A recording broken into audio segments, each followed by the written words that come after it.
أعمالنا إنه من يهده الله فلا مضل له ومن يضلل فلا هادي له وأشهد أن لا إله إلا الله وحده لا شريك له وأشهد أن محمدا عبده ورسوله وصفيه من خلقه وحبيبه بلغ الرسالة وأدى الأمانة ونصح الأمة وكشف الله به الغمة وجاهد في الله حق جهاده حتى أتاه اليقين. اللهم صل وسلم وزد وبارك عليه وعلى آله وأصحابه ومن تبعهم بإحسان إلى يوم الدين. يا أيها الذين آمنوا اتقوا الله حق تقاته ولا تموتن إلا وأنتم مسلمون. يا أيها الناس اتقوا ربكم الذي خلقكم من نفس واحدة وخلق منها زوجها وبث منهما رجالا كثيرا ونساء واتقوا الله الذي تساءلون به والأرحام إن الله كان عليكم رقيبا. يا أيها الذين آمنوا اتقوا الله وقولوا قولا سديدا يصلح لكم أعمالكم ويغفر لكم ذنوبكم ومن يطع الله ورسوله فقد فاز فوزا عظيما. أما بعد، فإن أصدق الحديث كتاب الله وخير الهدي هدي مصطفى صلى الله عليه وسلم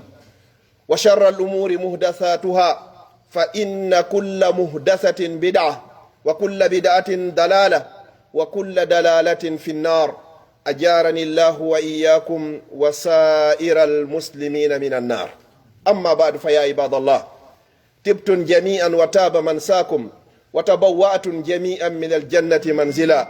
فالله سبحانه وتعالى أسأل بأسمائه الحسنى وصفاته العلى الذي جمعني مع حضراتكم في بيت من بيوته في هذه الدنيا الفانية التي لا تساوي عند الله جناح بعوضة أن يجمعنا دائما على طاعته وفي الآخرة مع خير خلقه إنه ولي ذلك والقادر عليه.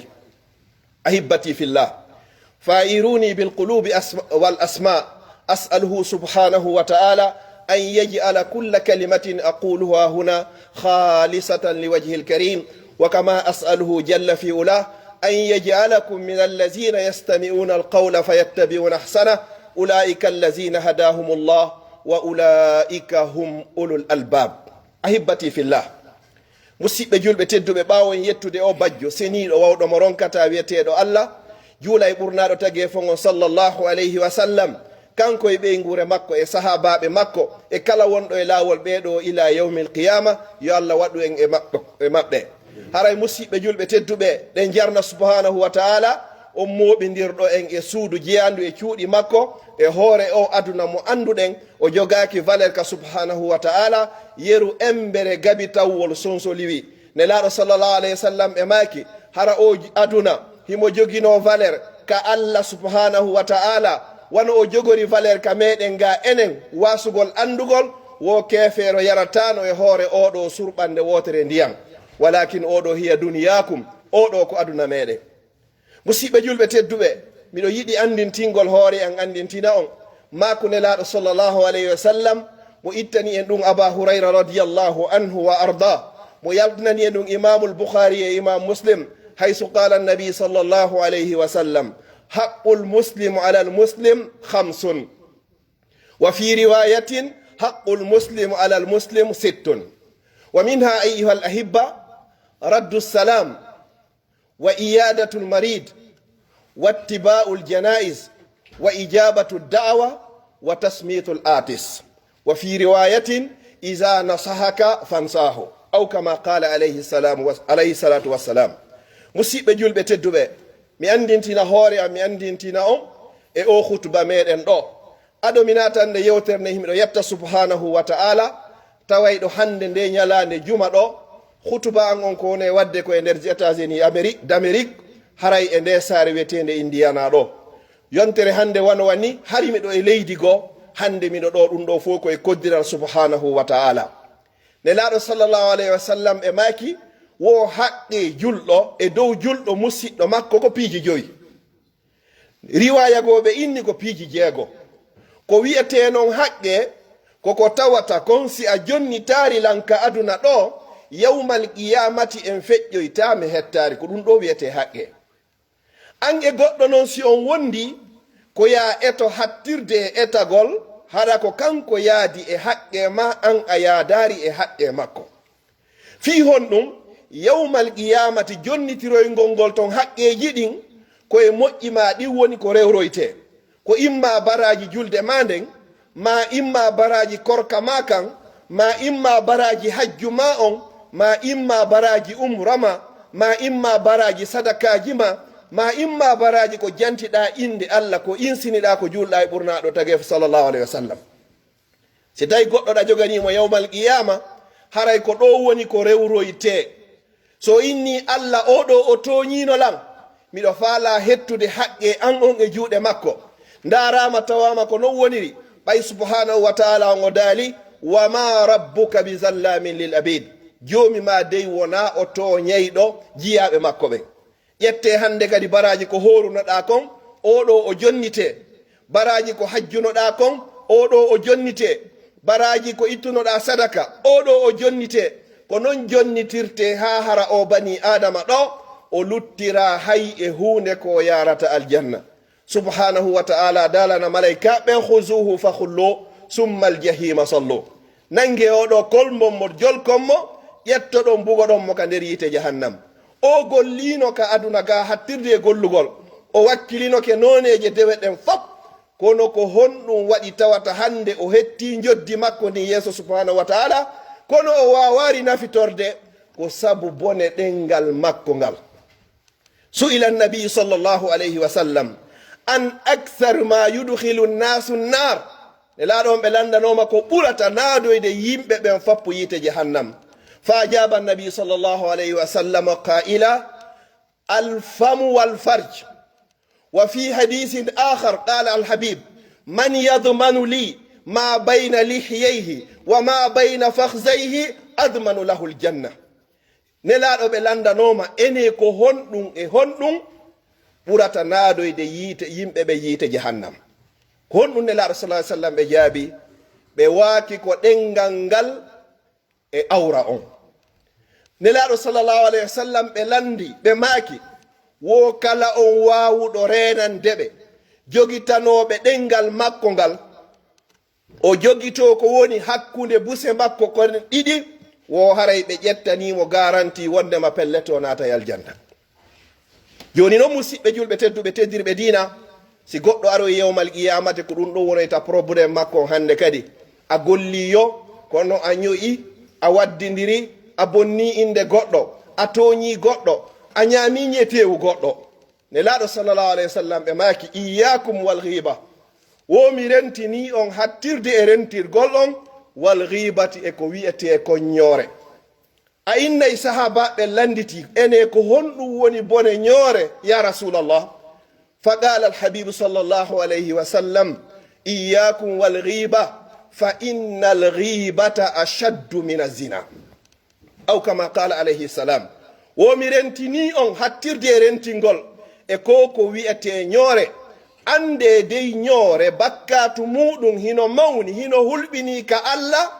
ɓuri bakkatu jeeno, ɓuri bakkatu jeeno. si goɗɗo jeeni ɗum no mawni ka meɗen ha ka tawata wata andade ko honto. amma hiɗe yeggiti gokkum ɓurkum e fanɗude goɗɗo jooɗoto ñallal fop haramo ñaamude teewu musidɗo makko. yaqulu subhanahu wa ta'ala ayuhibbu ahadukum an yakula lahma akhihi mayta fakarihtumu. wo ko hombo e moɗo yiɗi ñaamugol teewu musidɗo makko mayɗo ubba ɓaawo balɗe tati. subhanahu wa ta'ala kanko tigi o jaabi, ko jaabi kon en fof ko ɗum woni ko jaabotoɗen, hay goto e meɗe yiɗa. fakarihtumu, haray hiɗon añi ɗum ɗon. a wasi a ño'i musidɗo ma e ɓaawo makko, haray no fota wasi a ñaami teewu makko ɓaawo o mayde o surre ka nder kaburu makko wona ɗon balɗe tati, ɓannaneɗa on teewu ɗon sa ño'imo haray ko ɗum ɗo fotata. ko ɗum ɗo wiyete ñoore. ñoore noon ko nde wowlata musidɗo ma e ɓaawo makko ko mettatamo hara himo wondi e muɗum kono a suusata fillade tawne makko. sahabaɓe landi si tawi noon himo wondi e muɗum nelaɗo sallallah alih w sallam maki wo haray a ño'imo ɓeyni so alda e muɗum wo haray a ño'imo ha a gayni a yiltike kadi a feni e hoore makko haray bakkatuji ɗin kadi woni dobul hande kadi joni noon ka tottugol noon haqqe julɗo emo julɗo dow musidɗo makko ɓeɗo ɓe aroye yewmal qiyama moƴƴereji maɓɓe ɗin fof koni ko yaroyta sabu honnon sabu ɗengal ngal ala ko yimɓe ɓen ɓurete suƴƴitiroyeede yewmal qiyamati ka nder yiite jahannama ɓuri bone ngal ɗengal ma yalfizu min qawlin illa ladayhi raqibun atid hay konngol gotol wawata yaltude e kara e hunduko bani adam sina allah no itti malaikaɓe windayɓe ngol konngol inna alaykum la hafizin kiraman katibin ya'lamuna ma taf'alun no wondi e moɗon malaikaɓe ɓe ñamata yarata ɗanota ko resata yeddata allah ɓe mara golle hay e hunde si wona aynugol ma aynalan wonda e woɓɓe jogande maka subaka ha e alansara ɓen ɗon yaha ɓe artata ila yawmi alqiyama wonda e woɓɓe jogandema alansara ha e subaka ɓe yaada e golle maɗen ko golluɗa hakkude ɗon kon ɓe artata ila yawmi alqiyama ma farratna fi lkitabi min shay hay hunde ala ko golɗen kon ko wawi en fowtade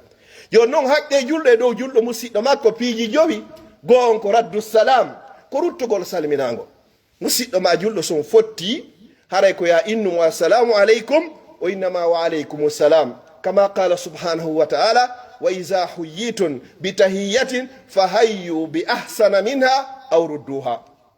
si on salminama salminago l'islam rutte no ɓuri e moƴƴirde noon ma ruttoyir ko on tigi inni on kon sa tawi musidɗo ma ko ɓuri moƴƴude ko ayno assalamu aleykum wa rahmatullahi wa barakatuh goɗɗo tawino nelaɗo sa sallam ini assalamu aleykum ɓe maki woni sappo ɓe mana baraji sappo o yaro ini assalamu aleykum wa rahmatullah nelaɗo ma sa sallam ɓe maki nogay o yaro ini assalamu aleykum wa rahmatullahi wa barakatuh ɓe maki capanɗe tati baraji hun gotum ko nanten yo allah okkoron baraji hun gotum pet ko bani adama heɓata kama bayna samai wal ard si goɗɗo ɓurdima gotum no fasawa si ayi o ɓurdima hakkude leydi ndin e kammugo ndaare onon daroɓe wanowa ballon ma ko nanditata e muɗum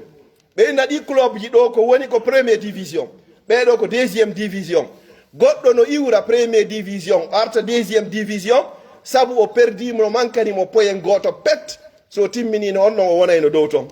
goɗɗo iwra ley o ƴawra dow sabu o heeɓi poyen hun gotu ngo ɓurdi oɗa o wiwa deuxiéme o yaha premier division a ko noon kay si goɗɗo ɓurdoyima moƴƴere hun gotu yawmal qiyama haray ko ni woni ko ɓurdirɗon raddu salam an julɗo noon hakkude julɗo e musidɗo makko haalaji ɗin ɗi kontotako goto anda yeru ko allah haalaji ko woodi hoore aduna on sina subhanahu wa ta'ala kono sa fotti e julɗo musidɗo ma foti ko pullo foti ko sosojo foti ko maninkajo kala haala ko o wolata ado innamo assalamu aleykum wa rahmatullahi wa barakatuh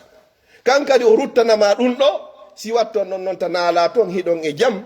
kala haala ka watto e toon kono taw añidira nan nde moƴƴere ɗo ɗum ɗo na hiwrago arabu ni wona hiwrogo fuuta jalo ni wona hiwrago bas guite ma hot guite ko hiwrago hakkude julɗo e julɗo musidɗo makko kala ka o iwri watton non noon hande kadi kala ko fallon ko ɗum woni raddu salam joni noon so hiwri kema woni wajibi e hoore ma ruttugol ngol ko ɗum woni raddu salam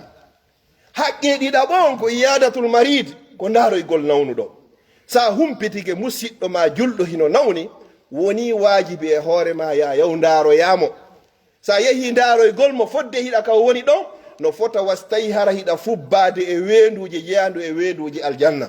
sa hewti kadi wi'anamo la ba'sa tahurun inchallah janganamo o duwa ɗo si tawi hiɗa wawi ɓeyda ɗon as'alullah al aliy al azim rabbal arshil karim an yashfiyaka waɗanamo oɗo nde laabi jeɗɗi nelaɗo sallallah alih w sallam ɓe maaki si tawi hara hina wonki makko ki woni ko arana o dikkay bi isnillahi ta'ala ko ɓuri moƴƴugol noon haray ko sownitagol ko ɓuri e labede kadi sa yeehi ndarugol mo ko ya jooɗo hara na ya neeɓu kadi si wona hara ko kanko nawnuɗo o woni ko haton jini e maɗa ko ɗum woni toɓɓere arane wa yadatul marid e ndaroygol nawnuɗo hara hiɗon anduno baraji ko woni e ndaroygol nawnuɗo on ɗaɓɓitay no tefon kala ka goɗɗo nawni fi yon ndaroymo toɓɓere tataɓere nden e haqqeji ɗin wattiba'ul janais e ɗowtugol fure si tawi a ndaroyimo la qaddara Allah o fatike hande kadi no waddi ma ya ɗowtu fure on ha o wattinoye hande kadi daronoɗa musidɗo ma on julɗo on ka wuuri ɗon daranoɗamo kadi ka o faati ɗon ha o hewtoyo ka galle makko sakketore si tawi noon no woodi ganto haray ɗowtugol furengol ko fardu kifaya ko farilla yonodiroyayɗo si seeɗaɓe yehi haray bakka toon iwi e hoore ɓeeɗa ko ɗum watti ba'ul janaise nelaɗo sallallah alih w sallam ɓe maake man shahida al janasa falahu qiratun wa man shahida al janazata hatta yusalla alayha falahu qiratan qila lahu ya rasul allah wama al qiratan فقال الحبيب صلى الله عليه وسلم مثل الجبلين العظيمين أو كما قال عليه السلام wosa ɗowti fure ha o juulama a ɗowtimo hiɗa mari ko wiyete kon qirat sa baɓe landi ɓeni ko honno woni qirat wo qirat no fota waɗe pelle makka ɗiɗi fello uhude e ko nanditata e muɗum janɗugol ɗowtamo ha gayna daroɗa ha o juule darɗa ha o wattine baraji ma no fota wasa ƴetti fello ɓurgo jaɗɗude ngon a watti gon ɗon fof kange e kaalisi hara ɗum noon fof ko an heeɓi saabu ko wallitiɗa o musidɗo ma kon ha hewtoy ka galle makko sakkitiɗe ko ɗum woni haqqe tataɓo on haqqe nayaɓo on wa ijabatu da'wa e notagol noddandu si musidɗo ma noddima e haaju ko dagi waɗɗike e hoorema ya noto o heeɓi inde boobo teddugal e moɗon miɗo faala feññinde inde nden a jogaki ganto noto miɗo jogii payku wonku resude miɗo faala yon tawe humugol dewgal ngal amara ganto noto miɗo resinde ɓiɗɗo an on a jogaki ganto haray ko ya noto taweɗa ha ɗum ɗo daro ha gayna laatade ko ya wallu musidɗo ma on ka welo welo wallitoɗamo kadi so heeɓi kadi sono ko ɗum nela sallam maki unsur akhaka zaliman aw mazluma wallu musidɗo ma on no alhaali makko woni wo foti o toñu foti o toña wa akhiran ayyuha al ahibba wa tashmitul atis e du'anagol iluɗo si tawi goɗɗo himo jooɗi o iili himo hani wi'ugol alhamdulillah mi yetti subhanahu wa ta'ala on dillinɗo ku wonki hugan ha o gayni o yilti kadi o artiri ko nga place makko mi yettima subhanahu wa ta'ala enen nanuɓen fof ko iili kon nani kadi ko inni alhamdulillahi kon haray waɗɗiki e wiyangol mo yarhamukallah menen kay min toriki allah yo allahu yurmema o tippina yurmede makko nden e ma si o wowli ɗum ɗo haray kanko ilunoɗon o wi'a yahdikumullah mi toriki allah yo allah on fewnu on onon kadi wa yuslihu balakum o moƴƴina kadi alhaaliji moɗon allahumma ahdina wahdi bina waj'alna sababan liman ihtada o warnamo o duwa ɗo yahdikumullahu wa yuslihu balakum mi toriki allah subhanahu wa ta'ala on yo allah fewni ko moƴƴina fiyakoyeji meɗen aqulu qawli hadha wa astaghfirullaha li wa lakum fastaghfiruhu innahu huwal ghafurur rahim